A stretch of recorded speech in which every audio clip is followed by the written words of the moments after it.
भेंट द्वारका जाने वाले हैं, जो कि एक विशेष स्थान है भेंट द्वारका, वहां जाएंगे।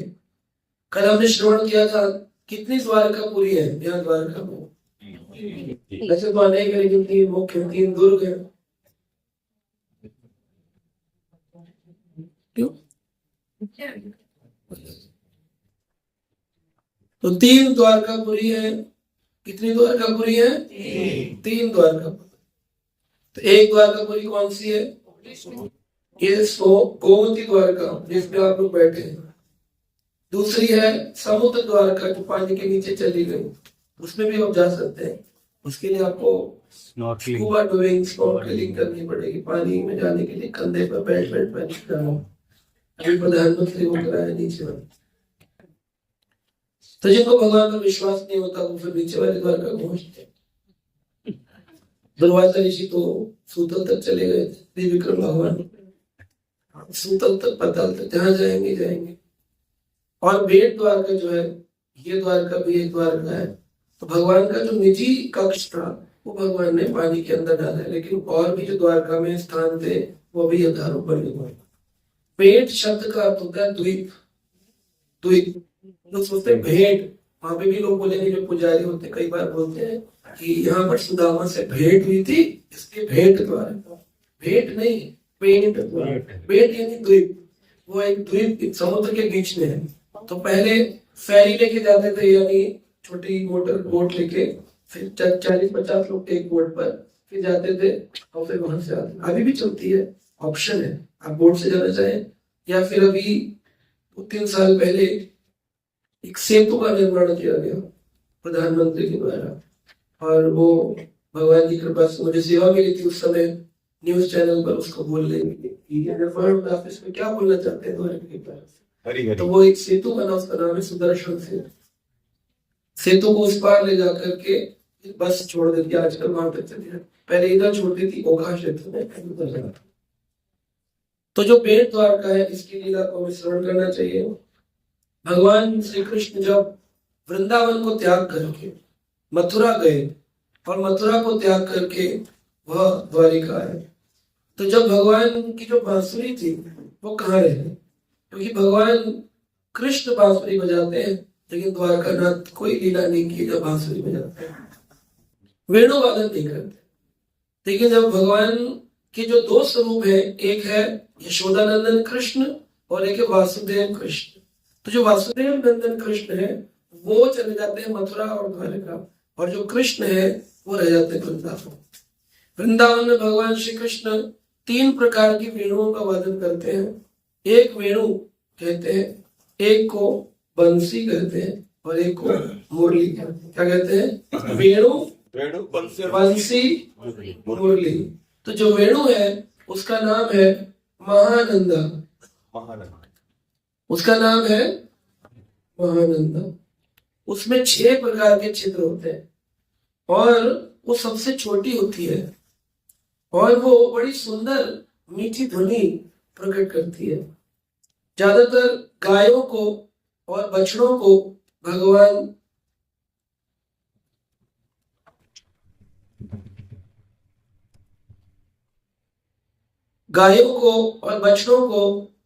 आवाज लगाने के लिए ठाकुर जी उस वेणु का उपयोग करते हैं, तो उसको कहते हैं महानंदा। कोई आपसे पूछे भगवान कृष्ण की वेणु का नाम क्या है? बोले अच्छा एक ही है। दूसरी है बंसी। तो बंसी जो है उसका नाम है आकर्षणी, उसको बंसी कहते हैं। वो ब्रज में सारे ब्रजवासियों को, ब्रज की प्रकृति को, ब्रज के जल को, ब्रज के यमुना जल को, ब्रज के वृक्षों को, ब्रज की लता पताओं को अपनी ओर आकर्षित करने के लिए उसका नाम है आकर्षण। उसमें 8 छिद्र होते हैं, उसे बंसी कहते हैं। तो ये वेणु से थोड़ी बड़ी होती है।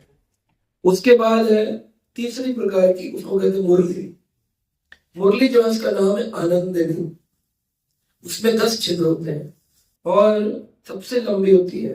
तो कई जगह पर छोटी, तो वो किसी रूप से दर्शन करना चाहिए। वो वेणु है, थोड़ी बड़ी है, वो बंसी है, बहुत लंबी है, मुरली। क्या नाम है? आनंदिनी। तो महानंदा आकर्षणी आनंदिनी। आनंदिनी सबसे लंबी होती है और वह केवल गोपियों को आकर्षण करने के लिए, जब रात को भगवान को गोपियों के साथ रास नृत्य करना है तब ठाकुर जी उस आनंदिनी मुरली को उपयोग करते हैं। गायों को बुलाना है। इस प्रकार से भगवान कृष्ण की मुरली आज भी वृंदावन में रहती।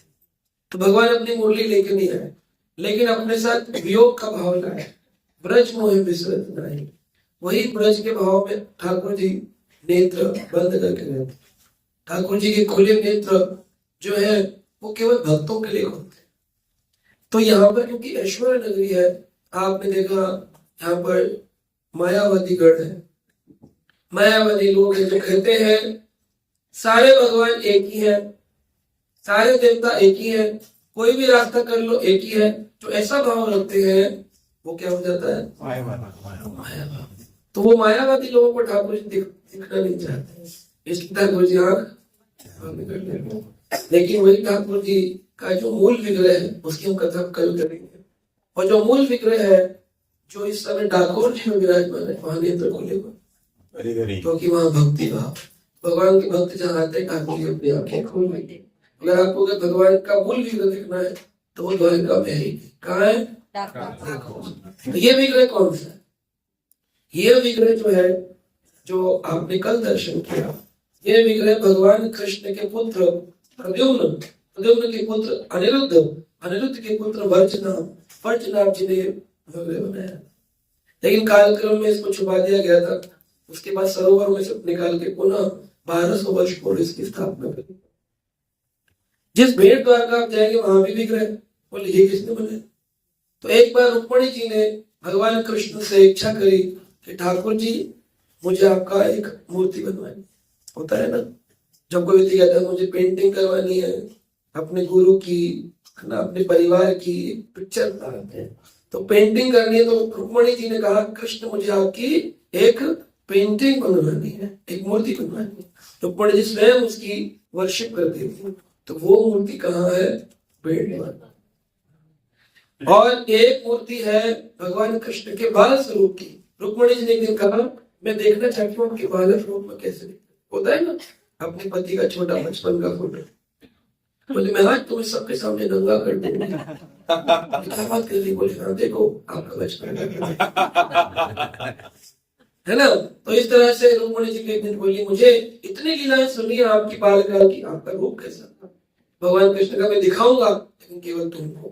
बोली ठीक है, मुझे दिखाई। पर्सनली अपने कमर को बंद किया और एक छोटा रूप दिखाया, हाथ में मथनी लेकर खड़े और मटकी फोड़ रहे। तो बड़ी प्रसन्न हो गई। बोले अब इसको अपनी अलमारी में छुपा दो। बोली मैं रोज देख सकती हूँ। बोले लेकिन मैं कभी कभी आप संत भामा के पास होते हो, कभी आप मित्र वृंदा के पास होते हो, तो मैं आपका रोज दर्शन कैसे करूं? तो एक मूर्ति अलग बनवाई, जो मूर्ति आज हम दर्शन करें। और वो जो थी बाल स्वरूप वाली वो कहाँ गई? वो जो थी बाल स्वरूप वाली अर्जुन को एक बार युधिष्ठिर जी ने कहा भेजा द्वारका। तो दिल्ली से जैसे हम लोग आए हैं ऐसे एक बार अर्जुन भी आए। तो हम लोग कितने दिन के लिए आए? 7 दिन के लिए। वो आए थे 7 महीने के लिए। 7 महीने। युधिष्ठिर जी बोले भागवत में लिखा है जब से वो गया है गताम सप्तह अधुना मासः, कितने मास हो गए? 8 मास। गतः सप्तह अधुना मासः भीमसेन तवानुज। हे भीमसेन पता तो करो हुआ क्या? कहाँ गया जो? नायंती कस्य वा, अरे आए नायंती, आया नहीं, कहाँ रह गया? हेतु न अहम वेद इदम अज्ञसा, मुझे हेतु समझ नहीं आ रहा है। हेतु क्या है? कारण क्या है? तो बोले अरे भीमसेन बोले मुझे लगता है मैंने ये बात सुनी थी नारद जी से। नारद जी ने इनडायरेक्टली मुझे बताया। भीमसेन क्या है, क्या कहते हैं? युधिष्ठिर कहते हैं हाँ हाँ बताया तो मुझे भी बता सकता है, यही कुछ गड़बड़ हुई। क्या? अपि देव ऋषिणाम अदृष्टा सकालयम उपस्थितो यदा आत्मनो अंगम आकृणम भगवान अति सूक्ष्मति। ऋषि नारद ने कहा था कि भगवान अपनी देव ऋषिणाम यानी देवताओं के ऋषि नारद मुनि ने कहा था, आदृष्टा की आदेश दिया है भगवान ने, सा काल अयम उपस्थित था, जिस काल तक मैं उपस्थित हूं तब तक हूं, यदा आत्मनम अंगम अक्रणाम भगवान उत्पत्ति, अपने आप ही मेरा अंश प्रकट होगा और उसके बाद श्री भगवान यहाँ से चले जाएंगे। एक समय आने वाला है, तो मुझे लगता है उस समय आगे अर्जुन को भेजा था, भगवान के पास अर्जुन आए। अर्जुन भगवान के इतने परम भक्त थे कि अर्जुन भगवान के चरण पकड़कर इस द्वारका में सोते थे और कृष्ण अर्जुन के चरण पकड़कर, अर्जुन बोलते थे कृष्ण कृष्ण कृष्ण कृष्ण और कृष्ण कहते थे अर्जुन अर्जुन, है ना। लोग बोलते हैं यहाँ पे राधा रानी तो नहीं है, अरे कृष्ण कभी राधा रानी और अपने भक्तों को भूलते नहीं है। भगवान ने गीता में क्या, भक्त्या माम अपि जानाति, मुझे भक्ति से जान सकते हो। भक्ति का कौन सी भक्ति से, भक्ति का मतलब है राधा रानी, राधा रानी ही भक्ति स्वरूपा है। तो गीता में राधा रानी है कि नहीं, भक्त्या माम अपि जानाति, यानी राधा चरण यदि मति न वेलो कृष्ण भजन अकारण गेलो, भक्त्या माम अपि जानाति। भक्ति कौन है, राधा रानी, वही स्वरूप भक्ति स्वरूप है। अब वो राधा रानी जो थी वो भी भगवान कृष्ण के विरह में है, वियोगिनी राधा, और उधर वो भी वियोग में, वियोग कृष्ण। अब ये दोनों अपने स्मरण में तो रहते हैं, और जब भी कोई भक्त व्रज से आता है, दिल्ली से आता है, भगवान पढ़ा तो कल मुझे पूछ रहे थे यहाँ पर, आप कहाँ से आए, तो मैंने कहा कि हम वैसे तो दिल्ली से आए हैं, रहने वाले हैं वृंदावन के, मथुरा के। तो बड़ा खुश हो गया, बोला अरे मथुरा से तो द्वारका आए थे, अब आप यही रह जाओ। लेकिन वीर तो हमको मथुरा से पहले तो था हमेशा, हम क्यों रह जाए, हम तो बुलाने आए, चलो कृष्ण वापिस।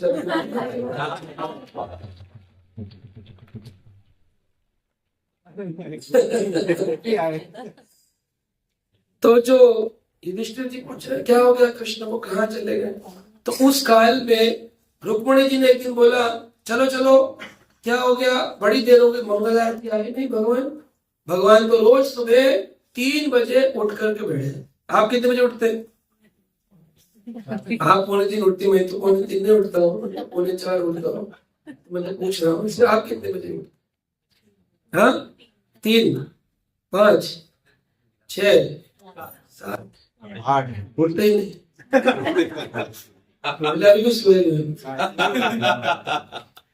ठाकुर जी सुबह 3 बजे सैया त्याग कर, वो तभी त्याग हो सकती है जब 9 बजे सैया पकड़ी जाए। सैया पकड़ेंगे जब 12:30, 1, 2 बजे फेसबुक के साथ,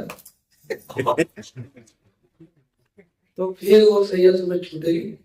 तो जिस प्रकार भगवान ने अपनी लक्ष्मियों का त्याग किया और सुबह 3 बजे उठ गए, इसलिए आपकी भी लक्ष्मियां हैं, इंस्टाग्राम, फेसबुक, इनसे आपको आ सकती है, तो इनका त्याग करके जल्दी सो जाए और जल्दी त्याग करके 3 बजे उठ जाते थे, भगवान पे ध्यान लगाते थे। किस पर ध्यान लगाते थे, बोलते स्वयं पर ध्यान लगाते। तो स्वयं पर क्यों ध्यान लगाएंगे भगवान, हमें तो कहते हैं हम पर ध्यान लगाओ, स्वयं पे क्यों लगाते। अभी जो सबको भगवान क्या शिक्षा दे रहे, किस पर ध्यान लगाओ, भगवान पर ध्यान लगाओ। भगवान कौन है, कृष्ण है, तो किस पर ध्यान लगाएंगे। लेकिन बाहरी रूप से कृष्ण अपने पर ध्यान लगाते हैं, लेकिन अपने जब अंदर मन में वो ध्यान लगाते हैं तो अपनी आत्मा में क्या देखते हैं, मेरे आत्मा में कौन बैठे हुए हैं, भक्त बैठे हुए हैं, भक्तों की आत्मा में कृष्ण बैठे हैं और कृष्ण की आत्मा में भक्त बैठे हैं। भगवान अपने भक्तों पर ध्यान लगाते हैं। भगवान हम कहते हैं हरे कृष्ण कृष्ण स्मरण आते हैं, भगवान कहते हैं ओहो मुझे पूछ से भक्त आए, अरे झारखंड से भक्त आए, कलकत्ते से भक्त आए, हरे कृष्ण।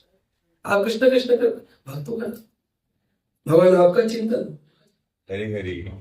और भगवान सभी 16,108 कक्षों के अंदर जाते हैं, सबके साथ मिलते हैं, अपना विस्तार करते हैं। और जब सुधर्मा स्वामी में जाते हैं तो जितने भी विस्तार हुए वो सारे भारत सब विलीन हो जाते हैं, फिर एक कृष्ण बाहर लगते हैं। बाहर की जगत को एक लगते हैं, अंदर वाले को अधिक लगते। ऐसी आत्मता है। मतलब अगर 200 भक्त आए हैं यहाँ पर, तो ये मत सोचना अरे मेरे को तो कृष्ण जानते ही नहीं, मैं तो बेकार। हर एक को जानते हैं, कौन कौन सो रहा है, कौन कौन उठ रहा है, कौन कौन चल रहा है, कौन कौन भजन कर रहा है, सब मालूम है कृष्ण। कथा में कौन सो रहा है ये भी मालूम, मुझको नहीं मालूम तो हाँ आपको कैसे पता, आप तो माया बंधु भगवान ने बोला अर्जुन तुमको नहीं पता तुम्हारे कितने जन्म चले गए, हाँ लेकिन अहम वेतानि मुझे सब मालूम है, ना तुम वेत्या परंतु तुमको मालूम, इसलिए हमें तैयार रहना चाहिए। तो वो रुक्मिणी जी ने एक विग्रह बनवाया भगवान का, वो कैसा विग्रह था, छोटा बालस्वरूप का विग्रह था। अब वो जब अर्जुन आए तो भगवान कृष्ण का मेरी एक इच्छा है, बोले क्या, बोले जब मैं लीला संवरण करके चला जाऊं तो मेरी द्वारका नगरी को पानी में भेज देना, मेरे यदुवंशी जो है उनको सबको मैं लड़ा करके अपने साथ कहा ले जाऊंगा, अपने गोलोक ले जाऊंगा, जो जो जिस लोग से आगे स्वर्ग वैकुंठ सब चले जाए। लेकिन जो यहाँ मेरी मूर्तियां हैं इनकी प्रोटेक्शन कैसे होगी, इनकी रक्षा कैसे, तो इन मूर्तियों को ले जाकर के तालाब है उस तालाब में डाल देना, उस तालाब का नाम है गोपी तालाब, वहां डाल देना। तो बहुत काल बाद वहां पर एक सेठ जी थे, जो गोपी तालाब द्वारका से जो आप ये गोपी चंदन लगाते हैं उस तालाब में गोपी चंदन रोज प्रकट होता है, उसमें वो मूर्ति गिर गई, और वो मूर्ति गिर गई तो पड़ी रही कितने साल, 5-6 साल। और जब ये कलयुग आया तो जब श्री माधवाचार्य जी आए, हमारे ब्रह्म माधव गौड़ी संप्रदाय के आचार्य, वो रहते थे राजक क्षेत्र उड़ीपी में, तो यहाँ से द्वारका से एक बड़ा व्यापारी, एक बहुत बड़ा, आज भी आप जाएंगे गोपी तालाब में, एक बड़े बड़े ढेले, कितने रुपए का, 5 रुपए का, क्योंकि मिट्टी निकल रही ना, फ्री है वो, तो 5 रुपए भी दान ही है, मिट्टी आप खुद भर लो तो गोपी चंदन वो नीचे से निकलता रहता है। वो इतना बड़ा डेला लेकर जा रहे थे, नाव में रख करके, नाव जाकर के उड़ीपी के पानी में अटक गई। अब उड़ीपी के पानी में जब अटक गई तो निकले नहीं, तो माधवाचार्य जी भीम के अवतार, वो बोले मैं निकाल दो, तो उन्होंने कहा निकाल दो, लेकिन क्या दोगे, बोले मुझे ये चंदन दो। तो उन्होंने वो चंदन उनको दे दिया और वो निकल गई, भीम से धक्का मारा निकल। अब वो बड़ा सा जो पिंड लेकर के गोपी चंदन का चल रहे थे, उसको जाकर के जब तोड़ा, क्या देखा उसके अंदर से छोटे कृष्ण निकले, वही है बालस्वरूप उड़ीपी कृष्ण। प्रकट हुए द्वारका से, तो ये जो बेट द्वारका है, बेट द्वारका इतनी पवित्र स्थली है, इसका कभी विनाश नहीं हुआ। ये नहीं कह सकते पानी में चली गई कब बनी, ये शाश्वत है। तीसरा दुर्ग है गोमती द्वारका, द्वारका ओखा गांव से, सुदर्शन सेतु से या स्टीमर से जैसे भी हम जाएंगे, कृष्ण ने उस स्थान पर एक राक्षस का वध भी किया, उसका नाम था शंकासुर, शंकासुर का वध किया। इसलिए पेट द्वारका का एक नाम है शंकासुर तीर्थ। कौन सा तीर्थ, हाँ, वो उसको मूल द्वारका भी कहा, मूल यानी बेसिक द्वारका।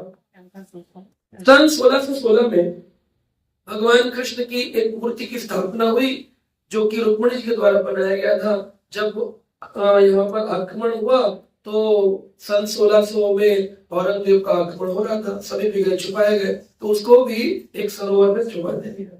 बाद में 1616 में पुनः चतुर्भुज रूप की स्थापना हुई, शंख चक्र कमल गदा, रुक्मिणी जी बने। आज फिर हम उसका 1780 में लक्ष्मी माता का और सत्यभामा माता का मंदिर बना, पहले मंदिर बना। 1850 में यहाँ पर जामवती जी का मंदिर बना, और आज अनेक मंदिर बन गए, लेकिन मूल एक ही विग्रह कृष्ण का। यहाँ पर चतुर्मास में भगवान उत्सव विग्रह जो है वो कई क्रीड़ा करने के लिए, छोटे गोपाल जी सरोवरों में जाते हैं, समुद्र के ऊपर लीला, जैसे हम नौका विहार करते हैं, यहाँ पर समुद्र में नौका विहार होता है ठाकुर जी। एक दिन लक्ष्मी जी सेवा करेंगी, एक दिन जामवंती सेवा करेंगी, एक दिन सत्यभामा भोग लगाएंगी, और एक दिन राधा रानी का भोग भी लगता है। एक ही दिन में भी लगते हैं अलग अलग रानी के, और एक दिन में अलग अलग दिन पर भी सेवा होती है। ब्रिटिशर्स जब आए 1850 के बाद, ब्रिटिशर्स का आक्रमण हुआ, उस समय में, उस काल में 1850 में जब गदर हुआ भारत का, कितना ब्रिटिशर्स और टाइट कर दिया भारत को, तो उस समय उनको पता चला द्वारका नगरी स्वर्ण की नगरी, उन्होंने आक्रमण किया। ब्रिटिशर्स अंग्रेजों ने 14 करोड़ की प्रॉपर्टी बेट द्वारका से निकाली। सोचो कितनी प्रॉपर्टी हुई, 14 करोड़ की प्रॉपर्टी निकाल के, उसमें से कुछ लाखों रुपए की प्रॉपर्टी मिल पाई है, बाकी सब प्रॉपर्टी ले गए। जैसे विदेशी लोग को हीरा ले गए भारत का, तो भारत को पूरा लूट लिया। तो प्रभुपाद जी जब अमेरिका पहुंचे तो किसी ने पूछा, स्वामी जी हम तो आपको लूट चुके हैं, अब आप क्या देने हैं? कह रहे आप एक चीज लूटना भूल गए, वो क्या? भगवान कृष्ण की भक्ति में वो देने। इस प्रकार यहाँ पर कोई गैस से खाना नहीं बनता, पेट द्वारा का। किससे खाना बनता है? लकड़ी से, जैसे जगन्नाथपुरी में बनता है। कोई गैस से खाना नहीं बनता। यहाँ पर कहते हैं कि जो ध्वजा है, यहाँ पर कितने मीटर, यहाँ पर जो ध्वजा 52 गज, वहां पर 21.5 मीटर की ध्वजा पेट द्वारका पर, जब समुद्र से देखेंगे द्वार दूर से भगवान की पताका, उसी का नाम होता है जय पताका। जय पताका स्वामी महाराज जी की जय पताका, पताका की जय, मतलब भगवान की विजय, विजय पताका। और भक्तों की विजय पताका क्या होती है? ये शिखा। ये भक्त ने माया पर विजय पाई है, जिसकी ये नहीं है वो मंदिर नहीं है, वो मंदिर नहीं है तो उसमें तिलक नहीं है, उसमें कुछ नहीं, उसमें खा लो मांस मदिरा। अगर वो मंदिर है, मन मंदिर है, मन मंदिर है, शरीर मंदिर है, तो क्या होनी चाहिए? चाहे स्त्री हो चाहे पुरुष, क्या होनी चाहिए? शिखा यानी छोटी। स्त्रियों की लंबी, पुरुषों की छोटी होनी चाहिए, छोटी छोटी होनी चाहिए। तो स्त्रियों को बाल खोलना नहीं चाहिए, छोटी बाल रखना चाहिए। यहाँ पर शंख नारायण मंदिर है, आधे मील की दूरी पर मंदिर से, तो हम लोग वहां भी अगर समय रहा तो जाएंगे। वहां पर एक मुनि थे, उनका नाम था त्रिट मुनि। त्रिट मुनि जो थे वो कृष्ण के बड़े परम भक्त थे। एक दिन एक सरोवर में, उस सरोवर में स्नान करने का, जिसमें रुक्मणी जी का विग्रह रखा गया था, तो सरोवर में स्नान कर रहे थे, भगवान कृष्ण का ध्यान कर रहे थे। तो उन्हीं का एक शिष्य था, उसका नाम था कक्षीवान। अब शिष्य तो कैसे होते? डुप्लीकेट होते। शिष्य तो डुप्लीकेट होते, उनको ओरिजिनल बनने में टाइम लगता। तपस्या कर, गुरु जी के डांट खा के, गुरु जी की शिक्षा लेके, गुरु जी का प्रेम पाके, उच्चिष्ट पाके, सेवा करके, गुरु जी का आदेश मान, धीरे धीरे धीरे धीरे बना तो बना, नहीं तो बना नहीं। लेकिन शिष्य डुप्लीकेट होते हैं। तो शिक्षक शिवान था, डुप्लीकेट था, बोलता था गुरु जी गुरु जी गुरु जी, हाँ भी है गुरु जी, मन में कहता था इसको हटा के नहीं बनूंगा गुरु जी। तो कक्षीवान जो था उसने क्या किया, बोला लगता है ये जो शंख बजाता है, जैसे आज हम मंगल आरती में शंख बजाते थे, वही गुरु होता है, जो मतलब मेन लीडर। जब महाभारत युद्ध शुरू हुआ तो पांडवों ने अपने अपने शंख बजाए, तो बोले अरे यही है, इसका शंख चोरी कर लेता। तो उन्होंने शंख चोरी कर लिया। कक्षीवान ने त्रिट मुनि आए और ढूंढने लगे, पूछा कि ये शंख नहीं मिल रहा, कहाँ गया? चोरी करके रख दिया। बोले मैं किसी और गाँव जाऊंगा, शंख बजाऊंगा, वही गुरु जी। तो उनको जब शंख नहीं मिला तो उन्होंने कहा कक्षीवान मैं त्रिकालदर्शी, तीनों काल में क्या क्या हुआ मुझे पता रहता है, तूने चोरी करी है, मैं तुझे श्राप देता हूँ। क्या बजा? शंख बजा। वो क्या बन गया? शंखासुर। शंखासुर हो गया ना, शंख, शंख का शेप हो गया, नीचे कीड़ा हो गया और सरोवर में वास कर गया। अब तो रोया, बोला अरे गुरु जी मेरे से गलती हो गई, मैंने तो केवल बजाना सीखना था इसलिए। करा जो भी करना है पहले आज करो, अपनी मर्जी से करोगे तो क्या बन जाओगे? हाँ, तो बोले कि अच्छा गुरु जी क्षमा कर दीजिए, अब तो नहीं निकल गया श्राप, अब तो होगा वचन पूरा। बोले फिर मेरा उद्धार कैसे होगा? बोले द्वापर युग जब आएगा तब श्री कृष्ण भगवान इस पेट द्वारका द्वीप में आकर वास करेंगे। जब भगवान एकदम सरोवर में टहलते टहलते आएंगे तो वो तुम्हारा स्पर्श करेंगे, तुम्हारा उद्धार करेंगे। तो वेट करता रहा और फिर भगवान कृष्ण कई जन्मों के बाद, उसके कई युगों के बाद जब द्वापर युग आया, भगवान कृष्ण वहां आए तो भगवान कृष्ण ने उस शंखासुर का उद्धार किया और शंख को अपने हाथ में धारण किया। उसी में भगवान की एक ऐसी हड्डी है जो जानवर की है, वो भगवान की सेवा में उपयोग होती है, वरना कोई हड्डी भगवान की सेवा में उपयोग नहीं होती। आप ले आइए कोई भी हड्डी, इवन गौ माता है, गौ माता की मृत शरीर की हड्डी लाएंगे तो वो अलाउड नहीं है मंदिर के अंदर नहीं। लेकिन एक हड्डी अलाउड है, किसकी? शंखासुर की, क्योंकि वो शंखासुर जो था वो भगवान के कृपा से भक्त हो गया, भगवान ने उसका स्पर्श किया, इसलिए शंख का उपयोग। किसी का मल परिवार में यूज किया जाता है कि भाई मेरा मल बड़ा अच्छा है, ये उपयोग कर लो, कोई अच्छे से अच्छा भी हो उसका उपयोग नहीं होगा। लेकिन क्योंकि भगवान कृष्ण ने गऊ के मल को अपने ऊपर मल के नहाए, इसलिए गऊ का जो मल है गोबर, वो क्या हो गया, एंटीसेप्टिक हो गया, पूजनीय हो गया। मंदिर में उसके बिना पूजन नहीं होता, यज्ञ करेंगे उसके बिना यज्ञ नहीं होता। जो कृष्ण छू देंगे वो अद्भुत हो जाए, जिसे कृष्ण स्पर्श नहीं करेंगे वो संसार में बेकार है। चाहे कितना ही भोपाल वंदित हो, पूरी पृथ्वी पर वंदन किया जाए, लेकिन अगर कृष्ण भक्त नहीं है वो यूजलेस। बोले हमारा लड़का जी वहां है अमेरिका में, कृष्ण भक्ति करता है, नहीं, यूजलेस। कहाँ जाएगा, निचली जोड़ी। अजी वो दुबई में है तो क्या करता है, भजन करता है, नहीं, कहाँ जाएगा, कीड़ा बनेगा। लेकिन अरे मैं तो कुछ नहीं हूँ, गरीब आदमी हूँ, मेरे को कुछ नहीं आता है, लेकिन मैं माला घुमाता हूँ। वो कृष्ण भगवान ने कहा तुझे स्पर्श किया, पूरी दुनिया तुम्हारी पूजा करे। पावर ऑफ कृष्ण भगवान की। तो वहीं पास में एक हनुमान मंदिर है, दंडी हनुमान। दंडी हनुमान में भगवान के परम भक्त हनुमान, राम भक्त, उनके एक पुत्र मकर ध्वज, वो पहली बार एक मंदिर देखेंगे जहाँ पिताजी और बेटा दो। अब आप कहेंगे हनुमान जी पिताजी कैसे हो गए, वो तो ब्रह्मचारी थे। जब भगवान राम लीला कर रहे थे तो समुद्र की लीला चली, समुद्र पार करके हनुमान जी गए, रावण का वध किया। वध के उपरांत हनुमान जी जब आ रहे थे तो उनकी पूंछ में आग लगा दी। उन्होंने पूरी लंका जलाई। लंका तो नहीं जली, लेकिन स्वर्ण की लंका कैसे जलेगी? सोने को जलाने के लिए कौन हाई डिग्री टेम्परेचर चाहिए, है ना। सोना जलाओ तो 1000 डिग्री सेल्सियस तब सोना पिघलेगा। तो 1000 डिग्री तो पूंछ से प्रकट नहीं किया, तो थोड़ा थोड़ा वो पिघल गया। जैसे कहा गरम लगे तो कहीं कहीं पर पिघल, लेकिन कपड़े जल गए, लकड़ी जल गई, तभी तो युद्ध हुआ बाद में। वही पुनर्निर्माण थोड़ी हुआ लंका का। तो वो डिफॉर्म हो गई लंका, कई कई जगह से टेढ़ी मेढ़ी हो गई। बाद में भगवान राम ने उसको ध्वस्त कर दिया। तो हनुमान जी जलाकर आए, ऐसा नहीं कि पूरी गायब हो गई। तो क्या बिना टेंट के रहता था रावण? रावण लंका में रहता, तो वो थोड़ी सी टेढ़ी मेढ़ी हो गई। तो भगवान हनुमान की पूंछ में आग लगी, तो बुझाऊं कहां? तो समुद्र में बुझाने लगे।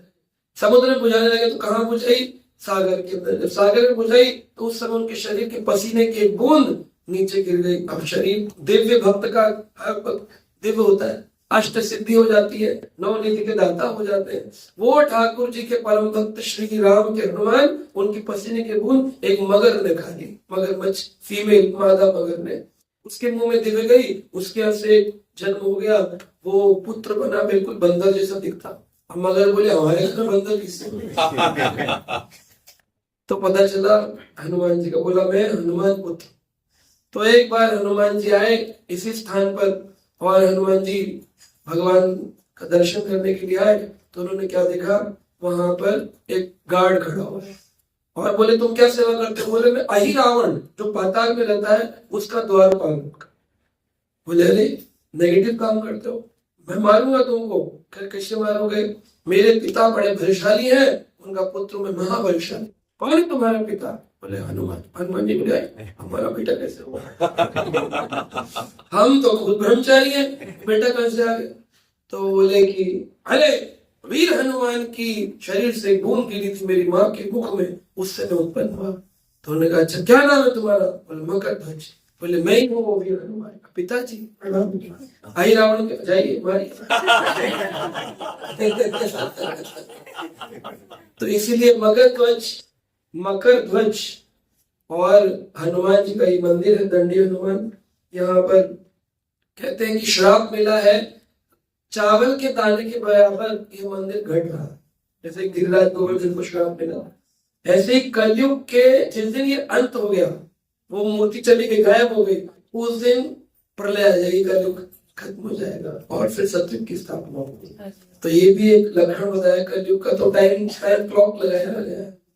तो यहाँ पर से बेट द्वारका जो है वो स्थान, जब आप जाएंगे तो अनेक मंदिर के दर्शन करेंगे, लेकिन मुख्य रूप से वहाँ पुजारी लोग कहेंगे यहाँ पर चावल का दान दीजिए अपने पुरखों के लिए, चावल का दान खाइए, क्योंकि यहाँ पर कौन आए थे? सुदामा जी ने भेंट करी थी इस द्वारका में। पैदल चल के कहां से आए? आप लोग कैसे आए? उसमें भी लगा अब बस बहुत हो गया। बस में आए फिर भी लगा बस बहुत हो गया। सुदामा जी पैदल चले पोरबंदर से और यहाँ आए भगवान से मिलने। लोग कहते जब आए तो उनकी जो पत्नी थी सुशीला, वो बड़ी सुशील थी। उन्होंने कहा कि मैं गरीबी में हूं लेकिन मैं किसी से मांगना नहीं चाहती। लोगों का जीवन सबसे खराब जीवन। सुखी जीवन किसका जीवन है? जिसका शरीर स्वस्थ हो और दिमाग पर कोई लोड ना हो, उसका जीवन अच्छा। तो आजकल तो लोग कर्जे में जीते हैं, क्योंकि चार्वाक मुनि के शिष्य है। चार्वाक मुनि मायावादी हुए जिन्होंने कहा ऋणम कृत्वा घृतम पीबेत यावत जीवे सुखम जीवे। अगर सुख से जीना है तो घी पियो, चाहे ऋण लेकर पियो। गाड़ी ऋण में, घर ऋण में, बच्चे ऋण में पड़ गए, सब ऋण पर चल रहा है। कपड़ा धोने को भी ऋण से धो रहे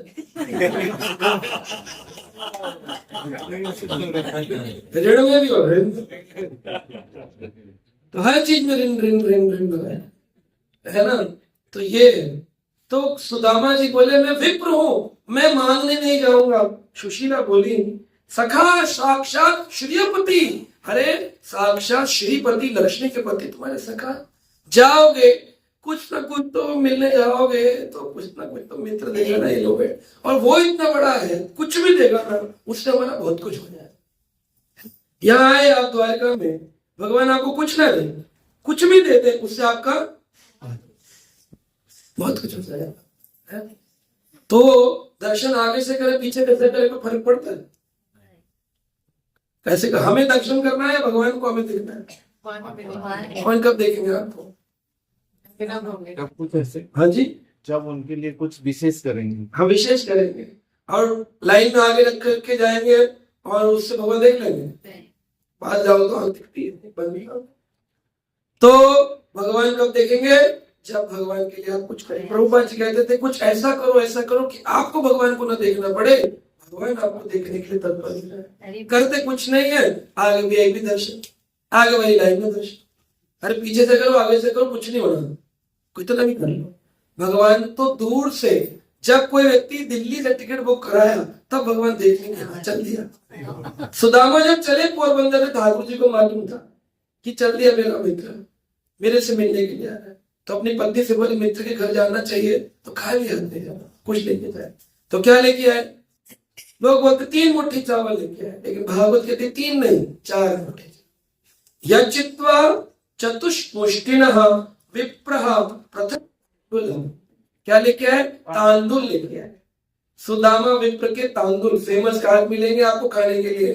उन चावल को लेके अपने घर में डाल दो चावलों में, कभी का चावल खत्म ही नहीं होगा, खरीदो नहीं खरीदो। हरी हरी सब विप्र के चावल तांदुल। या चित्वा चतुर्मुष्टिनः विप्र पृथक तांडुलः। कितने चावल है? पृथक शब्द इस्तेमाल किया, अलग अलग। पत्नी के घर में चावल भी नहीं था, पानी पी करके रहते थे। बच्चों को भूख लगती थी, बोलते पेट पे कपड़ा बांध दो। बच्चे बोले क्या है? बोले लीला होती है। अब गरीबी में ऐसे हमारे जीवन में जितने सिद्धांत बने हुए वो गरीबों से बने, गरीबी से बने। घर में काम नहीं था, गरीबी थी, तो माँ ने जो बता दिया वही सिद्धांत। बोले हमारे घर में यही होता है। एक लड़के की शादी हुई, उसकी शादी होने के बाद वो बंगाली था, मछली खाते थे। खाना तो नहीं चाहिए वैष्णवों को, लेकिन वो बंगाली खाते। तो उसका मन था मैं पूरी फ्राइड मछली खाऊं बड़ी, लेकिन उसकी पत्नी हमेशा काट के बनाती थी। बोला मैं इतना बड़ा IT इंजीनियर, तुम काट के बनाती हो, पूरी क्यों नहीं देती? कहा मेरी माँ कहती है उसको काट के नहीं खाने से वो बहुत बड़ा पाप होता है, इसलिए हमारे यहाँ पूरी नहीं खाते, काटे। वो एक दिन अपनी सास से पूछा, बोला सासू माँ सच सच बताना ये कैसे हो गया? पूरी मछली खाना पाप है, कैसे हुआ? कहाँ लिखा है? तो बोली बताना मत, लिखा तो कहीं नहीं है, लेकिन हम लोग बड़े गरीब थे। तुम्हारे ससुर जब लाते थे कमा के, बहुत कम पैसा आता, छोटे बर्तन में खाना बनता था, उसमें पूरी मछली आती नहीं थी, तो मैं काट कर डालती। तो बच्चे बोलते थे पूरी मछली खानी है, तो मैं कहती पूरी तो खा नहीं सकते, उससे पाप होता है, काट के। तो सिद्धांत बनी। लड़की भी आज IT इंजीनियर, बड़े बड़े पैन फ्राई है, लेकिन काट लेना क्यों? पाप बनता है। माँ ने गरीबी में सिद्धांत प्रस्तुत किया। तो दूल्हा चढ़ा है तो यहाँ तिलक लगाना है, दूल्हे को रिबन काटना है। अरे अरे आओ पंडित जी यहाँ तिलक लगाएंगे, अरे माला ऐसे चढ़ानी होती, अरे इधर से देखो, ये सब ढोंग है। भगवान कुछ नहीं देखते, भगवान का देखते हैं हृदय कितना स्वच्छ है, नया नहीं धोया नहीं, और बोला मैं बड़ा ज्ञानी पुरुष हूँ। यूजलेस, बेकार। सोकर उठा नहीं, मंगल आरती किया नहीं, और 10 बजे जाकर के रथ तिलक लगा के बड़ा वाला जय द्वारका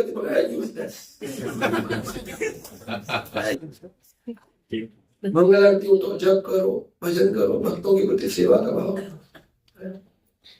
अलग अलग घर गई मांगने के लिए, बोले तुम देखो मेरे पति श्रेयापति से मिलने जाए, लक्ष्मीपति से। तो किसने लाल देखा, चावल, टूटा चावल, लाल चावल, कभी कभी ब्राउन राइस, रेड राइस, रंगीन चावल, पृथक तांडुल लेकर आए, 4 मुट्ठी बांध दिया एक पोटली में पीछे तक।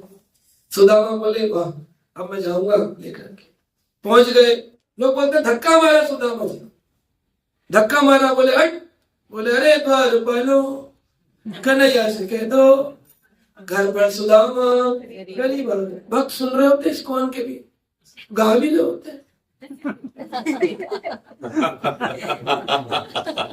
भगवान ने बोला नमो ब्राह्मण देवाय को ब्राह्मण हिताय च जगत हिताय कृष्णाय ब्राह्मणों के हितैषी है भगवान, धक्का मरवाएंगे। भगवान ने द्वारका नगरी में ऐलान किया था कोई भी भक्त आए, कोई भी ब्राह्मण आए, उसका तिरस्कार किया, उसी दिन द्वारका नगरी पानी के पीछे, किसी का अपमान नहीं होना चाहिए। और वो तो विप्र सुदामा ज्ञानी ब्राह्मण पढ़े लिखे पहुंचे, तो उनको 2 द्वारपालों ने प्रणाम किया। बोले आप कौन? बोले मैं श्रेयापति द्वारकाधीश श्री कृष्ण का मित्र हो सका हूं। बोले अच्छा। सुदामा जी का बड़ा सम्मान हुआ।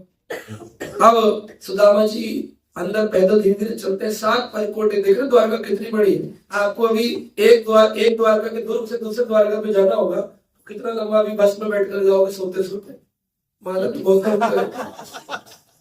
सुबह जल्दी जग गए, कथा भी सुननी पड़ रही है, तो सोते सोते जाएंगे वहां पर, देखना ऐसे लटके होते तो सोते में जाएंगे। तो सोचिए वो द्वारका नगरी कितनी बड़ी थी।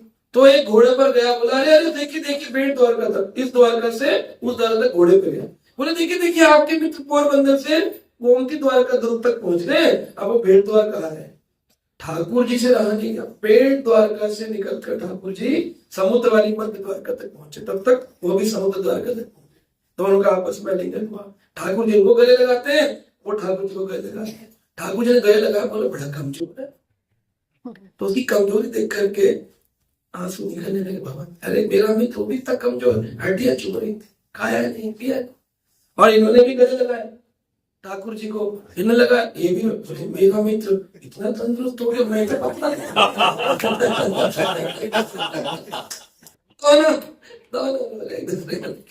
और याद आई पुराने मित्र हैं, दोनों स्थिति को देखकर हो रहे, एक ऐसी एक ऐसी। मेरा मित्र इतना महान और मैं ऐसा रह गया, वो कह रहे मैं इतना महान हो गया, मेरा पुत्र इस तरह। दोनों को एक दूसरे की दया आ गई, और फिर दोनों रो रहे हैं देख करके, बाकी लोग खड़े होकर रो रहे हैं। कौन मिल गया? द्वारकाधीश तो हमेशा हंसते मुस्कुराते हैं, सहमत तक मणि का दोष लगा तब तक नहीं रोए, ये आज रो रहे, क्यों रो रहे? भगवान ले गए हाथ पकड़ के, सुदामा सुदामा चलो चलो, कहा पेट द्वारका में भेंट करेंगे। ले गए, बिठा दिया अपने सिंहासन, रुक्मणी के कक्ष, रुक्मणी पंखा चल रही है। सत्य बाबा को भी मैसेज कर दिया व्हाट्सएप, जल्दी आओ कोई मेन स्पेशल भी आएगा। सारी रानियां लाइन लगाकर 16,108 कर दिया। सुदामा जी को भगवान ने बिठाया अपने स्थान पर, अपनी गद्दी पर, और बोले जल्दी लाओ इसका चरण प्रक्षालन करेंगे। और बोले वाह वाह वाह वाह, ब्रह्मानंद गतो यथा, आज मुझे क्या मिला है? कौन कह रहे? खुद ब्रह्म कह रहे। ब्रह्मानंद योग गतो यथा, मुझे ब्रह्मानंद प्राप्त हो गया है। क्यों? आज मुझे मेरा प्रिय भक्त मिल गया। हरे हरे। आज 200 आप भक्त मिलकर जब जाएंगे बेट द्वारका, भगवान को कितना आनंद होगा। आज उनके भक्तों को भी बड़ा ब्रह्मानंद होगा। तो आप सोचेंगे अब मूर्ति का दर्शन, अरे इसी भाव से जाओ, मेरे प्रिय कृष्ण मैं आया हूँ, क्या नहीं ला सकता हूँ, गरीब हो, क्या दे सकते हैं आप द्वारकाधीश को? तुलसी की माला, 4 फूल लगी, गेंदे के पुष्प, क्या देंगे भगवान? हम श्रेष्ठ लक्ष्मी सेवा में लगी है, क्या दे सकते? उनको दीजिए अपनी भावनाएं, उनको दीजिए अपना मन, आया उनको बोलिए प्रभु मैं सब देना चाहता हूँ, ले लीजिए सब। एक आदमी बोल रहा था, ऐसे नाटक कर रहा था, बोले ले लीजिए मेरा, उसका फोन लिख दिया किसी ने, बाहर आके बड़ा दुखी हो, बोला अरे मेरा फोन लिख दिया। पंडित बोला तुम ही तो कह रहे थे सब कुछ, एक फोन में देता होगा ही, तो खाली बोलना नहीं है, अगर ले भी ले कुछ ठाकुर जी ने ले लो, है ना, इस भाव से सुदामा है। बिठाया, भगवान ने चरण प्रक्षालन किए। कृष्ण ने सोचा कि अब मैं इसको कैसे कृपा करूं। मामस्य दास्यामि संपतो अमृत दुर्लभ। इस मृत संसार में मैं अगर कुछ भी दूं इसको, सब इसके लिए मैं इसको क्या ही दे सकता हूँ। इस मृत संसार में मैं कुछ दे नहीं सकता, मैं योग्य नहीं इसको देने की। इसकी जो भक्ति है मेरे प्रति, वो मेरी इसकी प्रति नहीं रही है। इसने अपना सका भाव निभाया, मैंने नहीं निभाया। भगवान सोचने लगे, अब मैं क्या कर सकता हूँ। पहले तो जो लाया उसमें मुझे वो सिखा। तो भगवान ने बोला, आए हो, कुछ तो लाए होगा। बोला, नहीं नहीं मैं कुछ नहीं लाया हूँ। अरे कुछ तो भाभी ने भेजा होगा बना के। अरे कुछ चिवड़ा, कुछ हलवा, कुछ सब्जी। अब इसने पहले तो लेके आए थे कि दूंगा, लेकिन जब द्वारका नगरी का ऐश्वर्य देखा, बड़े बड़े किले देखे, तो बोले अब मैं दूंगा तो बेइज्जती हो जाएगी, इतना बेकार मित्र है इसका, नहीं दो, नहीं दो। तो भगवान कृष्ण देख लिए पीछे लड़ाई झगड़े में, तो क्या लाए बताओ बताओ। तो ऐसे हिंद्रा तो पीछे फोड़ के दिखे। तो ठाकुर जी को गले लगाया, बोले अरे अभी तो लगाया था, फिर लगाया। गले लगाया, पीछे से फोड़ के निकाला। बोले मिल गया मिल गया मिल गया, मुझे ब्रह्मानंद प्रसाद मिल गया। वो खींचने लगे, नहीं नहीं कृष्ण नहीं नहीं। भगवान खोल लिए, उसमें देखा 4 मोटी चावल। बोले वाह वाह वाह। उठाया 1 मोटी चावल, जैसे डाला, बोले रुक्मणी 56 भोग द्वारका का बेकार है, इन टूटे टुकड़े तांदुल के सामने, क्योंकि इनके अंदर प्रेम भरा। हरी हरी हरी। जब करण किए, दूसरी मुट्ठी खाने लगे, रुक्मणी जी ने हाथ पकड़ लिया। अब अलग अलग आचार्यों ने अलग अलग इसमें भाव दिए कि क्यों हाथ पकड़ लिया, क्या कमी थी। तो बोले, श्रीधर स्वामी कहते हैं, लक्ष्मी स्वरूप रुक्मणी जी ने कहा कि मुझे अगर भगवान ने किसी का चावल खाया है तो फिर मैं उसके घर में चावल भरना पड़ेगा। ठाकुर जी अगर किसी चीज से तृप्त हुए तो भगवान के उस भक्त को भी तृप्त करना होगा। अब मुझे छोड़ करके जाना पड़ेगा। अगर 3 मुट्ठी खा लिया तो मुझे जाना पड़ेगा इनके सेवा करने, तो मैं फिर भगवान की सेवा छोड़नी पड़ेगी, मुझे भक्त के घर रहना पड़ेगा। तो ज्यादातर लक्ष्मी जी नारायण के साथ रहती नहीं, कहाँ रहती, भक्तों के घर में रहती। कर मैं इनकी सेवा कर, लेकिन भक्त कहते हैं लक्ष्मी जी को देख के, बोले नारायण को लेके अकेले नहीं चाहिए भगवान, गेट बंद। इसलिए भक्तों फिर गरीब हो जाते हैं, भक्तों को कुछ चाहिए। अगर भक्त चाहे तो भक्त से बड़ा करोड़पति कोई हो ही नहीं सकता। उसके पास तो नारायण रूपी धन है, हरिनाम रूपी धन है, कृष्ण रूपी धन उसके पास, तो क्या चाहिए। तो वो आए, श्रीधर स्वामी कहते हैं लक्ष्मी जी रूपी रुक्मणी ने हाथ रोक लिया। बोले नहीं, अगर 1 मुट्ठी और खाया मुझे दासी होना पड़ेगा सुदामा की। और विष्णु चक्री ठाकुर कहते हैं 16,108 रानी ने कहा, अरे कृष्ण ने 1 मुट्ठी खा लिया, थोड़ा सा ही तो चावल है।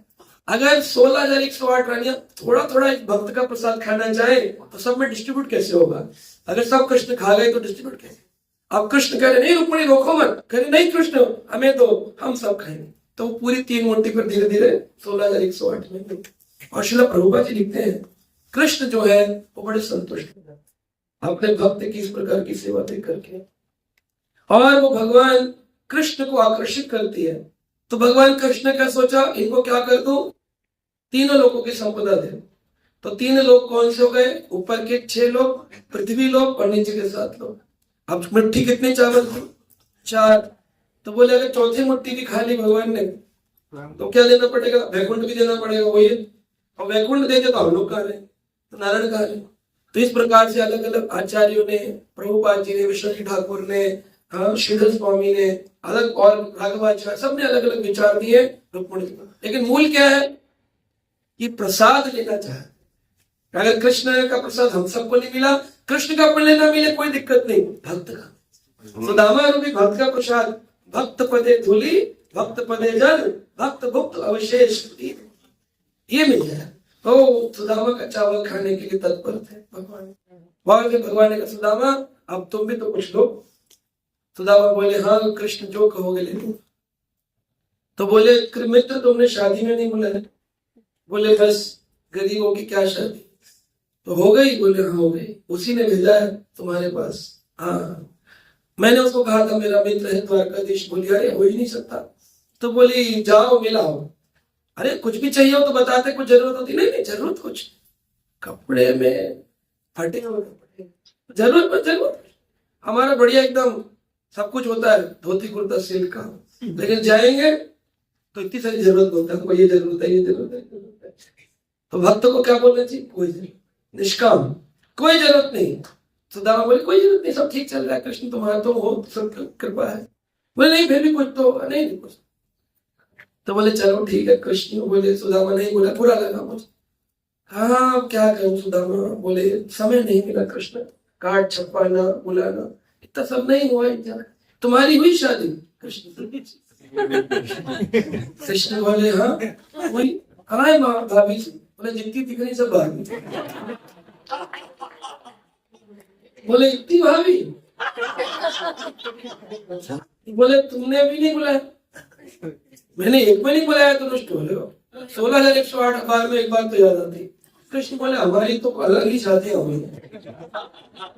बोले हम तो एक भी नहीं करना चाहते थे, ये तो पता नहीं कैसे पल्ले पड़ गए। रुक्मिणी जी टेढ़ी नजर देख रही हो, पल्ले पड़ गए। सुदामा जी बोले अच्छा कृष्ण मैं अब चलूंगा। बोले अरे चलते क्यों, पहले कुछ भोजन पानी कर। तो एक गिलास पानी रुक्मिणी जी गुलाब जल दी, पिए, बड़ा आनंद हुआ। फिर सत्यभामा जी लाई लस्सी बना कर। बोले नहीं बस हो गया और नहीं। बोले नहीं। फिर वो मित्रवृंदा ले आई छाछ बना। फिर वो थोड़ी देर में खसखस का रस आ गया। बोले बस आप इससे ज्यादा नहीं। बोले अभी 16,108 लिए खड़ी है। एक भाभी नाराज हो जाएगी, कैसे चलेगा? बोले सुदामा बोले प्रभु आप लक्ष्मी नारायण स्वामी, हम तो क्या गरीब ब्राह्मण है, हम कहाँ इतना पचा सकते हैं, हमसे नहीं पचेगा। प्रभु आप पचा सकते हैं। कैसा भी धन हो, काला धन सफेद धन, उसको पचाने की शक्ति किसके पास है? पाप का धन पुण्य का धन सब कृष्ण का धन, लेकिन आपके पास जो हो वो सोच समझ कर होना चाहिए। गंदा धन आपके पास नहीं। अगर आप पाप की कमाई खाते हैं या उस पाप की कमाई को उपयोग करते हैं तो वो फिर दंडनीय है। सुदामा जी कुछ दिन रहे और फिर भगवान से विदा लेने लगे। कहते हैं सुदामा जी ने जब वापिस पहुंचे पोरबंदर तो देखा वहां पर एक महल बना। भगवान कृष्ण ने उनको चाबी नहीं दी। क्यों? भगवान बोले मैं इसको क्या दूं, क्योंकि इसके पास जो नहीं था ये मुझसे ज्यादा लाया और मेरे पास तो सब कुछ है, इस विश्व का पूर्ण विश्व। मैं इसको अगर दूं तो मैं इसको क्षमता के अंदर दूंगा, लेकिन इसने क्षमता से बाहर दिया है तो मैं क्षमता से बाहर दे नहीं सकता हूँ, इसलिए बेइज्जती हो जाएगी। ये बेचारा क्षमता से ऊपर लाया तो मैं क्षमता के अंदर दूंगा, इसकी नीति है ना। कुछ न पाके भी सुदामा प्रसन्न चल दिए पैदल पैदल वापिस पोरबंदर। जब पहुंचे देखा बहुत सुंदर महल है, जाएंगे देखने सुदामा जी का मंदिर, बहुत सुंदर महल है। वहां पहुंचे तो देखा कि सुशीला ने भी सुशील साड़ी पहनी है, सुंदर आभूषण पहने, बच्चे भी राजकुमार दिख रहे। पूछा यहाँ पर जो है एक सुदामा की कुटिया थी वो कहाँ गई? तो बोले सुदामा की कुटिया तो वो डेवलपमेंट अथॉरिटी वालों ने तोड़कर नया बिल्डिंग बनाया। अरे कौन? बोले अरे इस पूरे क्षेत्र के राजा कौन? कृष्ण, उन्होंने बना ली। बोले अरे ऐसा कर दिया कृष्ण ने। तुरंत सुशीला अरे सुदामा महाराज आके, सुदामा महाराज महाराज मैं तो विप्र सुदामा था, मुकुट पहना दिया वहां के राजा ने। बोले कृष्ण का उपदेश आया है कि अब राजा तुम नहीं हो। कौन है? सुदामा जी पोरबंदर के राजा है। सुदामा बोले इतनी बड़ी रिस्पॉन्सिबिलिटी, मैं राजा नहीं बनूंगा, मैं इस घर में नहीं रहूंगा। पत्नी बोली अरे पहले गरीबी में थे तब तुम कहते थे अब सुखी है, अब जब सब मिल गया तो कहते दुखी, हम नहीं रहना चाहते। तुम नहीं रहोगे हमको तो रहने दो। बोले तुम रहो, हम कहा जाएंगे विषयान चायान तच्चे ना दुपच्चे आत्मया, मैं इस इंद्र तृप्ति भोग वस्तु का उपयोग, तुम लोग रहो और वो बाहर रहना। एक छोटी कुटिया बनाई और कुटीचक सन्यासी बनकर बाहर रहे, घर से भोजन बन के आता था, खाते थे और भजन करते थे। हरे कृष्ण हरे कृष्ण।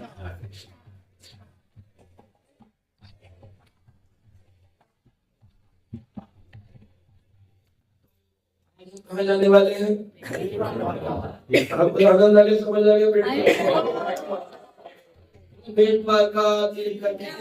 अपने जीवन में भक्ति और शांति का संचार करना चाहते हैं तो देर किस बात की, जुड़िए हमारे YouTube चैनल कृष्णा टीवी से, जहां आपको मिलेंगे भक्ति भक्तिमय वीडियोस, प्रेरणादायक भागवत कथाएं और अनमोल आध्यात्मिक ज्ञान। तो अभी सब्सक्राइब करें और हमें फॉलो करें एवं अपने प्रियजनों के साथ ये दिव्य यात्रा साझा करें और आध्यात्मिकता की ओर कदम बढ़ाएं। हरे कृष्णा।